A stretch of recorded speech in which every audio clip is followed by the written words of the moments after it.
joftal ɓalimen. Aissatou Ly. heeɗiɓe on calminama on juurama on jaɓɓama e yewtere coftal ɓalimen. hande waɗi yontere ko kano fuɗɗi ko alet hande kawdire ñalaɗe ɗiɗaɓere nde jofata holno jiruɗon kawdire puɗɗiɗe wadde nde yontere Sénégal e Cap Vert timmini toɓɓe gam yawtude kawdire walla mbiyen e daawal timmal jeetotoɓal holligal diɗɗal ɗamini ɗon kadi ma yawtu e ngal daawal kawdire ñalaɗe tatoɓere paaɗe. ngam yewtidde ɗum en jaɓɓata hoɓɓe men Mamadou Fall e Dieynaba Sow yaadude gollidiɗo men Abdoulaye Diallo. Dieynaba a salminama. A salmitama Aissatou Ly, en calmini hettiyankoɓe kala. anne Mamadou Fall a bismama. A salmitama Aissatou. Abdoulaye a yewnanoma. Aissatou. Abdoulaye wonno koye gurte ɗe balɗe fof hankkadi arti. Eyi mi arti ke gurten gasi ha laaɓi. salminama e kay salminama mi salmini heɗiyankoɓe refi fulfulde fof. jarama tedduɓe ko ɗum woni mbaadi yawtere nde ma en jokkodir joni joni noon e Mamadou Dionga Siba.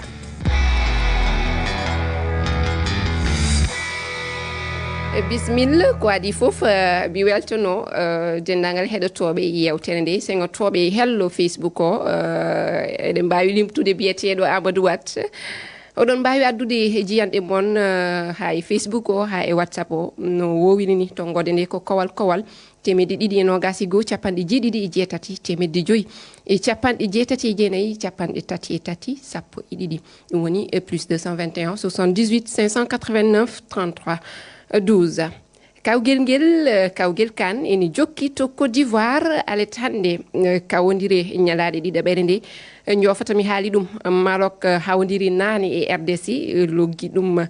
gotel RDC kañum ne yoftima e o saaha noon Zambie ene fettide e Tanzanie en tawoytu Mamadou Dionga Siba omon e ɓoggol ngol sengorade Yamoussoukro ɗo ganduɗa ene waɗi daroɓe eɗen mbawi wiide Dionga Sy a salminama. mi salminima Aissatou Ly, mi salmini wonɗa goldugol ɗon ɓe. eyo Dionga Sy holɗo fijo hakkude Zambie e Tanzanie to ni ene wayno loggol gotol naati. wi ko noon woniri haray loggol gotol naati ɗande haray Zambie e ko hanoɓe wakkilagol hande fiyoɓe heeɓu toɓɓe nayyi si ɓe piyi Tanzanie ɗo hande haray Tanzanie kamɓe kadi e Maroc piinoɓe loggi tati e ngal tintodiral aranal donc aray mo be e maɓɓe hino handi e toɓɓe donc si tawi aray Tanzanie wawi piugol Zambie ɓe heɓa toɓɓe tati e si tawi Zambie wawi piugol ɓe no fokkitiri ni haray ko ɗum woni ɓe heeɓi toɓɓe nayyi ɗum ɗon ɓe waway yewtugol e ngol lawol aranol ɗo e ngal kawrital africankewal Aissatou Ly. o saaha kam ene wayno ko Tanzanie nanni loggol aranol ngol e banggue Maroc ni hakimi nanni loggol mum aranol e kawgel ngel kawgel kan hikka hakkude mum e RDC. wi ko noon woniri Aissatou Ly ɗon andi Maroc ko kippu ɓuraɗo e habbede si feƴƴi Sénégal saabu Maroc ko kippu marɗo cembe ɓe fuɗɗorno kadi ngal kawrital no moƴƴiri saabu ɓe piwno Tanzanie loggi tati donc a rehi ɓe habbano ɗon andi kadi RDC ko kippu marɗo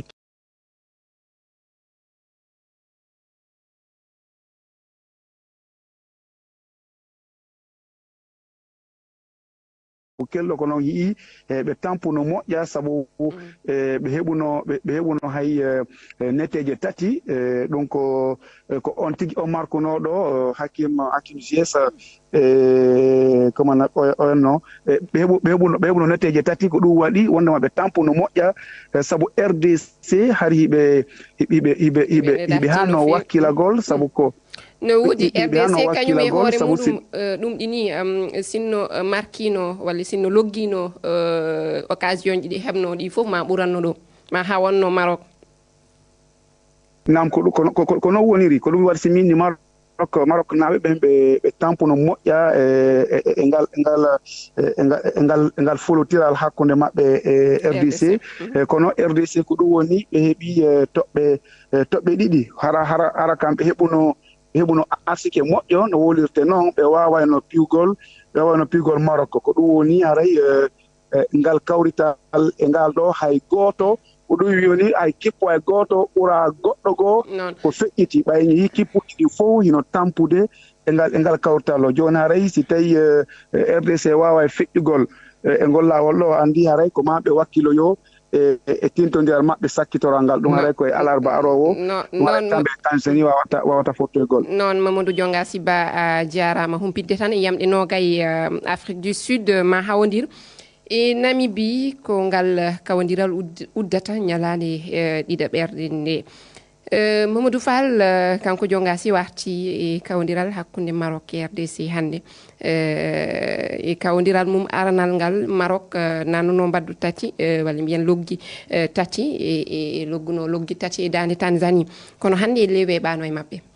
weeɓani kay sabu ɗum aɗa andi Maroc e Sénégal ena jeeya e leyɗele ɗe ganduɗa kañumen ɓuuri faɗede e oɗo kan Maroc noon e pijolol ganol ngol dañi ko wiyete victoire woni polgu ɗum ɗo noon hannde RD Congo kadi kañumen ɓe giɗi ko ɓennude e tabal ɗiɗaɓal ngal ɗum noon saabi hannde ɓe dari darde nde ngannduɗa ɓe tampini no fewi Maroc ɗum noon hollita wonde ko coupe d'Afrique ko no girɗini tan ala kippu tokoso sabu ɗum sa ƴeewi ni kippuji mbiyetede ko kippuji tokosi ɗi ko kañumen ɓurta tampinde ɓeɓe ngannduɗa kañumen goni ɓuuri yakorede e oɗo batte kan ɗum noon oɗo saaha noon RD Congo mi sikki koɓe kolliti ko wondi ko hankkadi noon Maroc kadi holliti caɗele mum sabu ɗum sa ƴeewi caggal Sénégal Maroc cabbanoɗo e oɗo coupe d'Afrique woni kano hande hollitani ko fadno hen ko ɗum ɗon caɗele ɗe ɗon ɓurani ko jangde tan nde ganduɗa hollita wonde ko oɗo saaha leyɗele ɗe foof hankkadi kala garɗo e coupe d'Afrique o ina wawi hollidde hoore mum min won gueɗel wonko kalɗa mi anda so tawi mbeɗa yaadi e ma walla ala mata RDC ene hani waɗede e kippuji e diɗɗe tokose ɗe gonga RDC tawaka kawodiral walla mbiyen kan jawtuɗo mate ɗum tan ene foti RDC wadde e kippuji waɗino ɗumani no wiyeteno waɗino Cap Vert walla goɗɗi ɗi ganduɗa waɗino Mauritanie ha e Gambie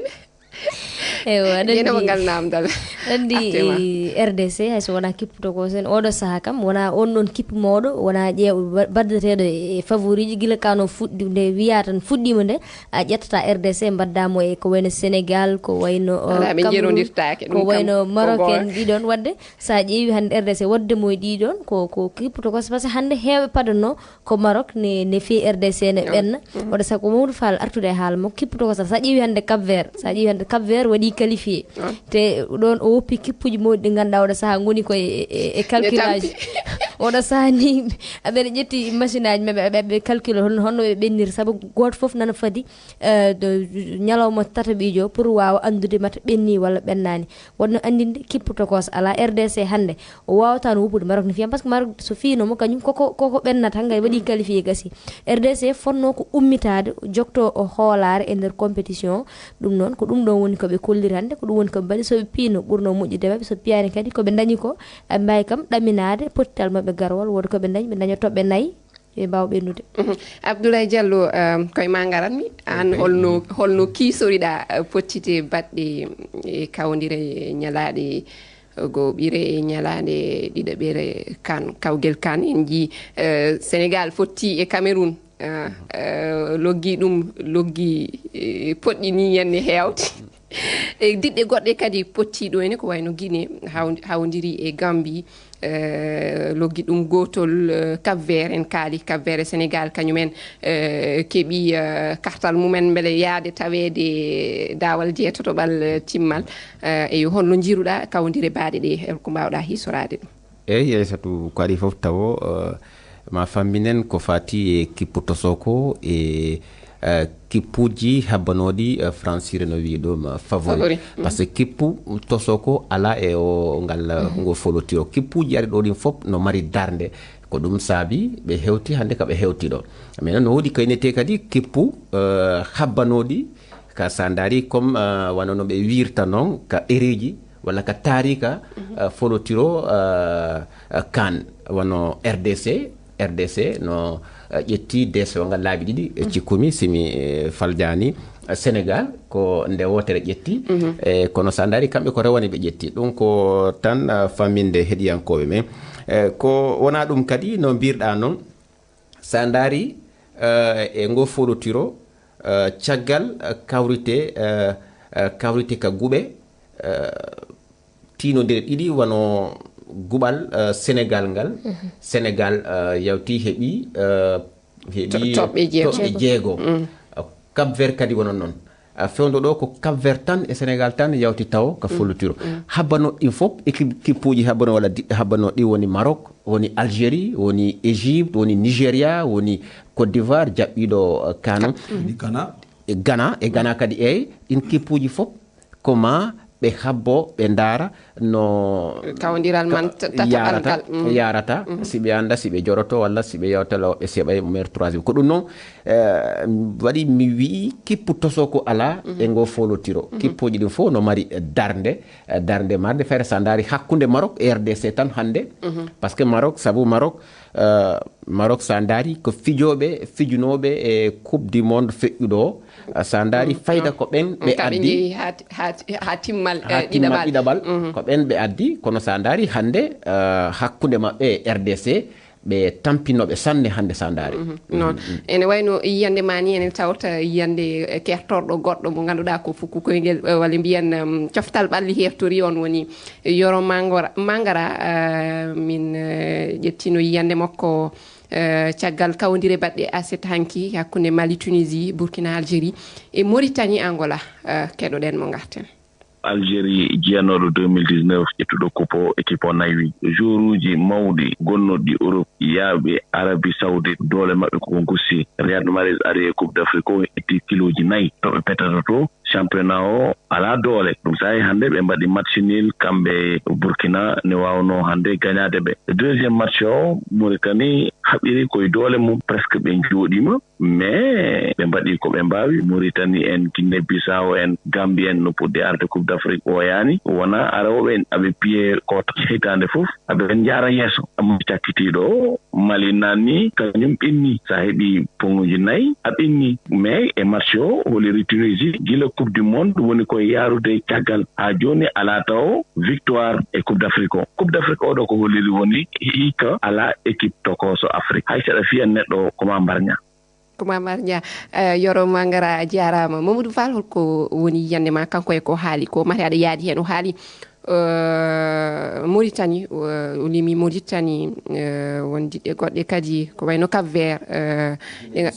eyo nan ɗon ɗen diɗɗe fof ngari hande mbaɗi ene darti Guinée Conakry kañum ne ene darti goɗɗi Mozambique kañum koko teldi e Égypte ñande hen waddi ɗiɗi Guinée équatoriale teldi e Nigéria Namibie hawi holngal diɗɗal kadi ni Namibie won diɗɗal ngal hawi ko Tunisie eyo ɗen diɗɗe noddirteɗe tokkose ɗe ganduɗa padanoka hande mbaɗi ko wayni an holno jiruɗa ɗum Mamadou Fall eyyi mboɗo yaadi yiyande makko no feewi saabu ɗum no wirini sa ƴeewi Mauritanie hayso tawi ɓe mbaɗani qualifié walla ɓe jahani e ko fati e batte tabal ɗiɗaɓal ngal ɗum noon hollita wonde ko ɓe kolliti koye mabɓe no feewi saabu ɗum ko fati batte reguingol bal e ko fati batte hollidde kadi hoore mumen e nder ɗum ganduɗa ko ɗum on terrain o foof ɓe kolliti ɗum wadde noon no wirini koɓe puɗɗi arde e kane ko ɓooyani wadde noon kamɓe ngol watti laaɓi tati ko ɓe ngara ɓe kadi hanani kadi ɓe jawta dawal aranal ngal kadi kono ha joni way kono ɓe gon koye jangde ay so ne tawi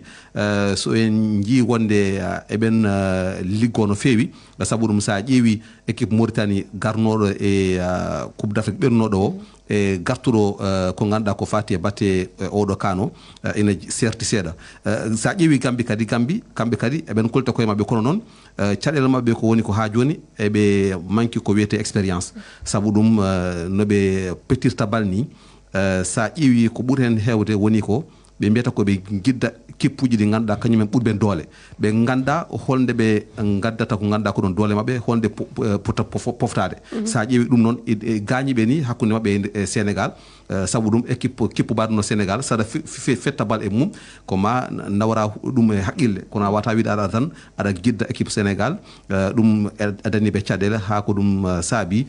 sa ƴeewi noon mboɗa andi oɗo saaha koye jangde ɓe goni kono koɓe janggata ko ha joni ɓe dañani taw woni taw aysatu min mi yadani yiyande Mamadou Fall e yoro Mangara saaha nde ganduɗa Gambie kan Cameroun Gambie ala no expérience kono Gambie fiino Guinée kamɓe joɗɗino Guinée te Gambie ala no expérience mais Gambie sa daari ɓe waɗno darde marde fayda e on kanɗon awa wiide tan ala kipputoso ko gonga e wonde si a ƴeewi Algérie ƴettuno kan DCO ngal 2019 kono ko ɓe ari kan Cameroun ɓe yawtani premier tour donc ko wiide tan ha hande kipputo ko so kippuji ɗaɗi ɗo ɗi fof ala kipputo ko dartiɓe sabuna sa daari ko ɓenata comme phase éliminatoire ko joɗɗineɗe ɓe fof ɓe waɗa ɗon darde marde fayda awa mi yadani e yande Mamadou Fale yo Mangara aɗa saɓe kaali haala expérience wona wiide ɓe ngala expérience mais kono ɓe pettirne ay kippuji goɗɗi sa ƴeewi Mozambique no wadde Égypte aɗa andi kipputo dartima Égypte no feewi sa ƴeewi Gambie aɓe ko teere nde esi mankude e mabɓe Gambie arde e Sénégal wine mahño tan ne ɗum ni nafi Sénégal yaawi helde bibje mabɓe gila e law ɗo woni to Mamadou Fall haalirata ɗo mbeɗa sikki ko yarude hen seese mbaɗa seese ha hunde hay Mauritanie en jogui ɗeɗon caɗele mbaɗa hen doole ha ɓurti Gambie wino kene soro ko wawi ɗum nafi ay biyo yaawi ko nadde ɓe jinno ko addude woni ɗum ɗo mais yaawi nadde hankadi hunde ɗesi bonnude e gueɗe mabɓe ɗum woni caɗele mabɓe oɗo saaha noon meɗen daara kawdiral Zambie e Tanzanie eɓen ƴeewoyi VAR mataw ma en gartu hen andude so tawi ko carton rouge coynotomi dow walla Zambie carton rouge eyo noon altini janggo kawodire ñalade tatoɓere ɗe puɗɗoto Guinée Bissau ma hawdir e Nigéria Guinée équatoriale Côte d'Ivoire Mozambique e Ghana Cap-Vert kañumne ma hawdir e Égypte ene jeeya noon e kawdire ɓurɗe habbede ɓurɗe faɗede ko kawdiral hakkunde Côte d'Ivoire e eɗen mbawi wiide Guinée équatoriale elto mabɓe noon waɗi kuccodiral e janiyankoɓe ɓe aletande wandini ko watno e kawdiral mabɓe cakkitigal ngal wattata maɓe tinno yo fettoɓe Côte d'Ivoire kadi jogo hoolare koye mumen andini kadi Sébastien Haller e Adingra fof ma jeeyo fettoɓe holi yande ma Mamadou Fall e kanko ko haali ko mati hawde diɗɗal bangal ni Guinée équatoriale weeɓani walla ma weeb saabu en jii no Guinée équatoriale wayi dartade wayi hollirde sembe e kawdire muɗum weeɓata sawdu ma haali joni Guinée équatoriale kañumen no ɓe pettirta bal ni ngam poolaɓe ko hunde musde weeɓata no feewi saabu ɗum sa ƴeewi oɗo saaha Côte d'Ivoire eɓen jogui caɗele aɗa andi sa woni leydi ndi ganduɗa ko an jaɓɓi ko ganduɗa ko ɗum woni kano jaaɗa ha dañɗa caɗele gam wadde qualifié e tabal ɗiɗaɓal hankadi a dañi caɗele ɗiɗi gadanal ngal woni pression mo ganduɗa ko kañum mbatta e coftal ɓalli ngal woni e pijol ngol e dongal ngal ɗiɗaɓal ngal woni holno mbawata wadde ha poola kippu mo ganduɗa ko kañum pijondirta ɗon noon ɗum tagui jiimi noon so ɓe ndenaki wonno pression o heewirta e mabɓe toon ma addanɓe caɗele ha ɓe ganduɗa kañumen goni Guinée équatoriale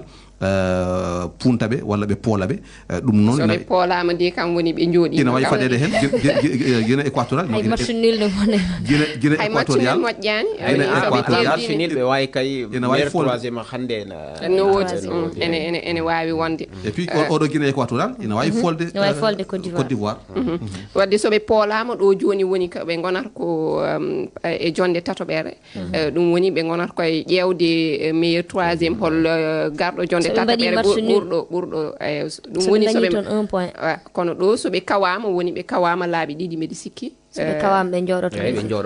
kawam ɓe jooɗoɗo saaha ɓe jogui tan ko 3 points ɗum woni caɗele ɗo kadi no ha oɗo wi ni no Mamadou Fall wini pression gonɗo e dow mabɓe kamɓe moƴƴuno e mabɓe tan oɗo saaha ni taw ɓe mbaɗi no Sénégal waɗni ɓe tacci ɓe keedi oto banggue kono noon ɗum ɗo no waye mabɓe ni pression fodde kadi Guinée équatorial kañum nene woppirta noon tan ko foti wadde qualifié ɗum noon tawi Côte d'Ivoire oɗo saaha kamɓe ɓuuri wonde e caɗele soɓe jalti kawodire ɗe de hankkadi kano nattat jirude de Abdoulaye sabu ko kamɓe jirwinta ɗum ko kamɓe jaɓɓi kadi soɓe jalti gonga hakkunde Côte d'Ivoire e Guinée équatorial ɗum ko wonta tan ko timmal ka guɓal maɓɓe sabu sa ƴeewi no feewi Côte d'Ivoire ko toɓɓe tati heeɓi Guinée équatorial no jogui toɓɓe 4 Nigéria no jogui toɓɓe 4 awa ayi guɓalngal gonga no siforini weɓata hakkunde maɓɓe hakkunde Guinée équatorial Nigéria e Côte d'Ivoire weɓata ko ɗum sa mini hakkunde Guinée équatorial e Côte d'Ivoire ko timmal guɓalngal ene waɗi kawdiral goɗgal paɗagal janggo Égypte e Cap Vert kañum an kadi kam yeehi tacci an wiyata tacci wadde Cap Vert tacci heddi noon ko Égypte mate jiiɗon ko ma Égypte ma yaltu hen janggo Égypte de kam kañum ɓuuri hewde ko nawi desewal kan mara ene hani diɗɗal potgal no Égypte ni Cap Vert ene hawa ɗum walla ene haɗa ɗum yawtude ala ko hori wonde wa wadde Algérie 2019 kono mi sikkani kam Égypte so ma yeebo kam ha par ce que déjà Cap Vert hay pression goto ala e dow makko sona kay wiide yomi yewat carton plein walla ɗiɗon affaire ay kono kam hande ko Égypte ɓuuri wonde kam e jaɗe kono mbeɗa jaggi kam Égypte maɓe mbaɗ foof haɓe Paul parce que kamɓe situation e kiiɗe paye sayi premier match maɓe hakkude maɓɓe e Mozambique ɓe mbaɗi feere fof kam ɓe jaltiren hay soko nil wadde pottal maɓɓe Cap Vert kam mbeɗa jaggi eɓe mbawi kam tinnade hen ɓe ene waɗi fayida jeenama jaafoɗon saabu heeɗiɓe ɓe ne kamɓe ne ɓe gaddi jiyande maɓɓe o saaha kamene laaɓi Sénégal Cap Vert tacci holi diɗɗal gongal ɗamini ɗon yawtan e ngal daawal heɗotoɓe ɓe jaabima e ngal namdal keɗoɗen Burkina Faso Algérie hanki e match maɓɓe o weeɓay e ɓe hantiri debi partout ga ɗe ɗamini match hantordejo o ma Burkina Faso gagne Angola waɗa qualifié Ghana en wala e yakare yalle qualifié oto e Côte d'Ivoire du fa hande eɗen waɗi sikkita qualification muɗum sabude Guinée équatorial eɓe hawrata ɓe ne jogui 4 e Guinée équatorial e eɗen andi football mo fiɗata o wona football pamaro eɓe fiɗa football no fewi ɗulle Côte d'Ivoire sana maire 3e ɓe waɗi qualifié mi ɗaminaki yalle Côte d'Ivoire heɓan 6 points waɗa qualifié sabu ɗen yehi contre maɓe Nigéria batti maɓɓe 1-0 ni no jiiruɗen kam massaji baɗɗi ɗi tawa heɗen mbawi Sénégal hollori hoorem hollori kam woni champion d'Afrique caggal de fii Scorpion woni équipe mbo Gambia équipe amen caggal de fii amen noon mbiɗen ɗum torono kamne Sénégal on wawa woɗɗoy par ce que ko équipe mo gandanɗa hoorema ko jaalal manggal hande Afrique heɗen mbawi leydi Maroc kadi hombo tawa favori uji hay si woni noon kam kawguel mum siwa laaɓ tawa kono heɗen coyni kamne ka waɗoɓe qualifié arte Nigéria Cap Vert kam hollori kamne surprise juhi en hen ko leydi Côte d'Ivoire bandi organisé Mali Guinée Conakry leydi Sénégal Cap Vert Nigeria Guinée équatorial heɗen jaakori koɓe waɗoɓe qualifié ko Baro Diallo ɗo e leydi Kuwait bettereji mawɗi puɗɗima yiyeede e nder oɗo coupe d'Afrique sabu leyɗele ɓurɗe jogade doole to banggue fukko koyngel e nder dongre Afrique e hande ɓe jogui caɗele wadde qualifié 8e de finale o ko wayno leydi Cameroun ko wayno leydi Algérie ko wayno Égypte ko wayno leydi Côte d'Ivoire yuɓɓinɓe fijo ngo so tawi ko leyɗele ɗe ganduɗa eɗen ɗaminima ɓe mbat qualifié 8e de finale o ko leydi Guinée Conakry Angola Burkina Faso e Namibie ɓeɗo eɗen jogui ɗamaw maɓe mbat qualifié 8e de finale a jarama Baro Diallo anne Housseni Tall omon to weeɗo junggo o weltanama kanko o limi haw limti Guinée Bissau Guinée Conakry jaafoɗon Guinée Conakry ene hani hawdirde e Sénégal jeewo bitik to wi ene fawa portable el muɗum so tawi Sénégal hawi min jeeyi joni noon ono bon ko heddi kam heewani e waktu o ko ɗeɗi min kaali hen yiyande moɗon onon holmo jingganton hakkunde Sénégal e Guinée e Guinée ɗonne ko derbi way kono Guinée e Gambie te ko pijal musna fota wonde hakkunde Sénégal e Guinée kay hakkunde Sénégal e Guinée meeɗa webde mbeɗa andi kam so Guinée hawi Sénégal kam sabu Guinée hawi Gambie woodi hollirannoɓe weltare mumen ha tatoma hen min wono ɓesguli mabɓe yo Allah yurmoɓe yaafoɓe ɗum noon emin duwo tan yo Sénégal haw Guinée mata ene ɓuuɓa e mabɓe yo Sénégal hokkuɓe ɓe ɓenna mamin nokko ɓe ɓenna kamɓe ƴettata place aranno kamɓe wonta première place ko ɗon tigi ala ɗum ɓurti ko cañele de oɗon ɗum ɓurti kaaɗe e ɗimmal tan mamin kokkumon ɗum ɗon ko ɓe niltan ɓe ɓenna tedduɓe gasi ha laaɓi ko ɗo yewtere coftal ɓalli men hannde haaɗi min jetti noon hoɓɓe men Dieynaba Sow Mamadou Fall e gollidiɗo men Abdoulaye Diallo ko weltare wonani min e addande on nde yewtere min totti on aadi e yontere wonde on jarama